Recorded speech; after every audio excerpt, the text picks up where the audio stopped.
So இப்போ வந்து DSLR பட்டா இருக்கு. இப்போ அவருக்கு லேண்டும் இருக்கு. இப்போ அவரு அந்த ப்ராப்பர்ட்டி இடத்துக்கு போயிட்டு லேண்ட வந்து கண்டுபிடிக்க முடியல. ஸோ இப்போ எந்த டாக்குமெண்ட்ட வச்சு நம்ம இத கண்டுபிடிக்கிறது? இது நெறைய பேருக்கு இருக்கும்.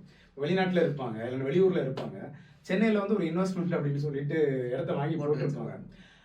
அது வந்து ஒரு 10 வருஷம் கழிச்சு, 20 வருஷம் கழிச்சு வந்து பார்க்கும்போது நெறைய சேஞ்சஸ் இருக்கும். அவங்க இடத்த வந்து ஐடென்டிஃபை பண்ணியிருக்க முடியாது. சில நேரங்கள்ல வந்து என்க்ரோச்மெண்ட்டா இருக்கும்.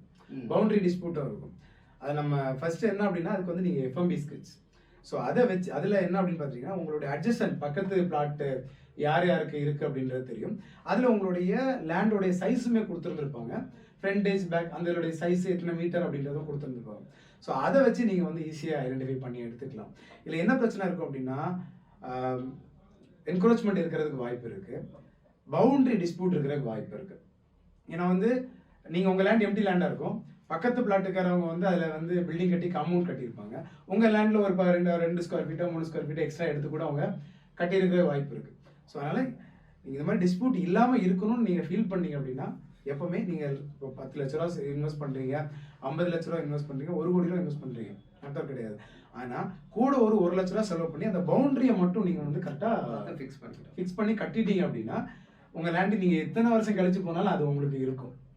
பவுண்டரியில் நீங்கள் வரும் ஜஸ்ட் ஒரு எல்லைக்கல்ல மட்டும் நாட்டி விட்டுட்டு நீங்கள் போயிட்டீங்கன்னு வச்சுக்கோங்களேன், அடுத்த வாட்டி வரும்போது அந்த அது ஆக்சுவலாக அது ரூல்ஸ், அது பெரிய குற்றம். எல்லைக்கல்ல வந்து ஒரு இடத்துலேருந்து எடுத்து இன்னொரு இடத்துல வந்து வைக்கிறது வந்து சட்டப்படி மிகப்பெரிய குற்றம்.